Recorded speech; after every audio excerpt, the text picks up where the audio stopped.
Greetings, one and all. I am Jasper Diggs, and tonight I invite you into a drawing room furnished with impeccable taste. Warm light, elegant wallpaper, ladies in sumptuous gowns, children in bright nurseries, and all of it is slowly killing you.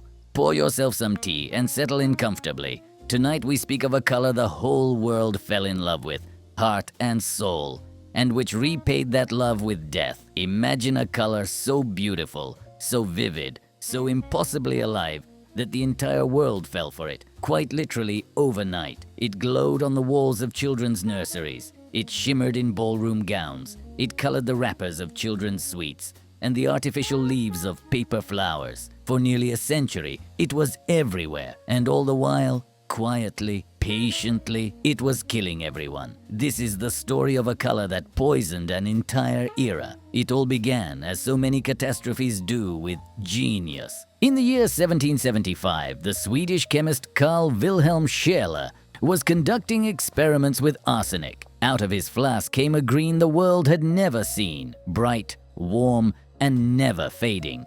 He named it Scheele's green. There was just one inconvenient detail. To produce it required a considerable amount of arsenic, more precisely, copper arsenite, a compound that was, to put it plainly, poison baked into paint. Scheele knew arsenic was dangerous, but he was making a paint and never imagined it would one day line nurseries, color ballroom gowns, and tint sweets. The world before this was a far duller place than we tend to imagine. Natural green dyes faded quickly, turned to mud, or smelled of rotting vegetation. And then came Scheele's green. Suddenly, green could be made cheaply, in enormous quantities, and it stayed bright as a jewel for years. By the 1850s, this color had conquered everything, and above all, wallpaper. Victorian taste adored elaborate green wallpapers, curling vines, ferns, patterns of peacocks. By some estimates, by the middle of the century, millions of rolls of arsenic paper hung in the homes of Britain, and the damp British climate finished the job. In a warm, humid room, the wallpaper could release arsenic straight into the air as the finest, invisible dust, and under certain conditions as a faint, poisonous vapor. People fell ill in their own drawing rooms and could not understand why. Consider the nursery. A child sleeps in a small, bright room, papered in cheerful green. The parents notice the little one growing pale, listless, troubled by stomach pains and a sore throat. They call the doctor. He suspects a delicate constitution, bad air, perhaps the child's own temperament. The family takes the child to the seaside, and, as if by miracle, the symptoms vanish. Then they return home, to the green walls, and the illness returns as well. This pattern was seen again and again, all across the country, yet almost no one dared connect it to the wallpaper. But had you asked a doctor, he most likely couldn't have helped you. Here is a story that several sources connect with the London physician William Hines, a man who solved the mystery only when he was poisoned himself. In the 1850s, a British doctor noticed something strange in his own body.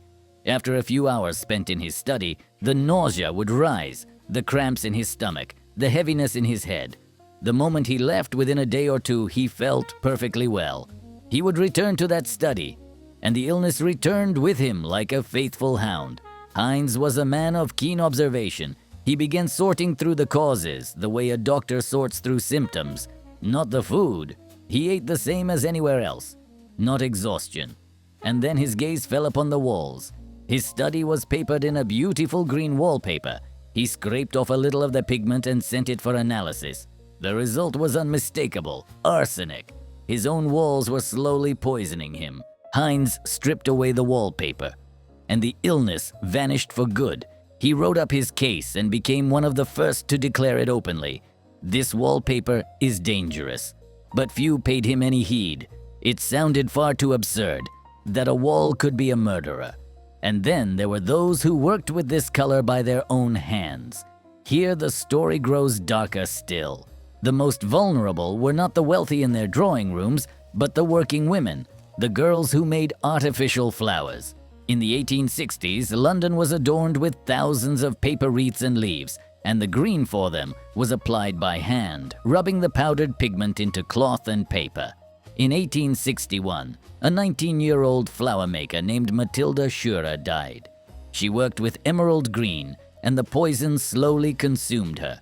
Before her death, she vomited a green fluid, and her nails, the whites of her eyes, and her skin took on the green hue of the very poison that was killing her. The post-mortem found arsenic in her nails, her stomach, and her liver. Her death made the newspapers, and for the first time, the public, turning their mourning pages behind green wallpaper, felt a chill of recognition. But the beauties at the ball were in no less danger. The most coveted garment of the season was a full ball gown in an emerald shade, and such a gown took a startling amount of arsenic.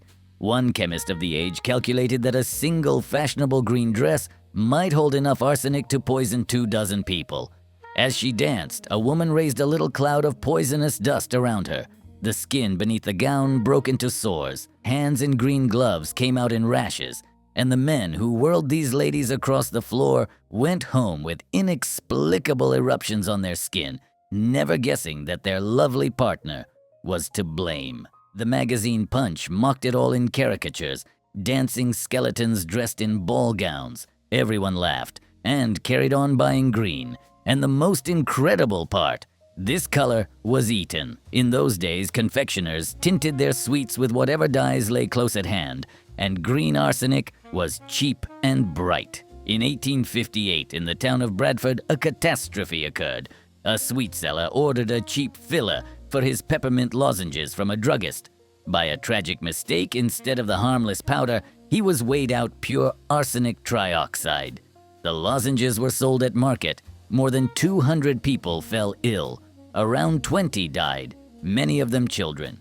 The Bradford case was a poisoning by mistake, but it forced Britain at last to ask the question it should have asked long before. What exactly are we putting into the things we surround ourselves with? And here we come to the most awkward character in this story, William Morris, the great artist, poet, father of the arts and crafts movement, a man of impeccable taste. His wallpapers are still considered among the finest ever made, and many of them were green, arsenic-based.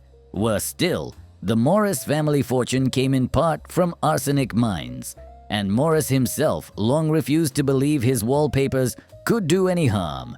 He brushed the worries aside, calling the fear of arsenic, the doctors being bitten by witch fever, as mad as March hares. Only much later, under pressure from the market, did his firm switch to arsenic-free paints. Not because the harm had been proven, but because frightened customers began demanding green without the poison. It was not science that defeated this color. It was the fear of the consumer. And yet the most famous victim of this color wore a crown. When Napoleon Bonaparte lay dying on the distant island of St. Helena in 1821, the cause was named as stomach cancer. But a century later, other rumors began to spread. In the 1960s, raised levels of arsenic were found in the emperor's hair, and talk began of poisoning, of secret enemies, of poison in the wine. The truth was probably far darker. The house where Napoleon lived in exile, Longwood, was damp, stuffy, and hung with wallpaper, green wallpaper. In 1980, a surviving scrap of it was examined, and yes, it contained Scheele's green, that very arsenic paint. The moist island climate, the closeness of shut-up rooms, the years spent locked away within those walls. The most formidable man of his age, the conqueror of Europe, may have fallen not to a cannon nor to a conspiracy, but to the wallpaper in his own bedroom. We do not know it for certain. Perhaps the arsenic merely hastened an end already begun by illness, but the thought refuses to let go. By the close of the 19th century, arsenic green quietly vanished. No grand law, no single day of reckoning. Safer synthetic dyes appeared. The public grew suspicious, and the age simply changed its palette. We will never know how many this color killed, for the victims died scattered and apart, in nurseries, in drawing rooms, in sewing workshops, and almost no one recorded the true cause. The beautiful green was far too lovely to be suspected of murder. And here is what will not let me rest, my dear friend. These people were not foolish. They loved beauty as deeply as we love it now. They surrounded themselves with the prettiest things they could afford, and those very things were killing them, slowly, in their own homes. They did not know. They had no reason to know. The color was simply beautiful. And one cannot help but wonder, what among the things around us today, so familiar, so harmless, so fashionable, will one day make our great-grandchildren shake their heads and ask, how could they not have known? Perhaps the most dangerous things are not the ones that look frightening at all, but the ones we find beautiful. Well, here I must take my leave.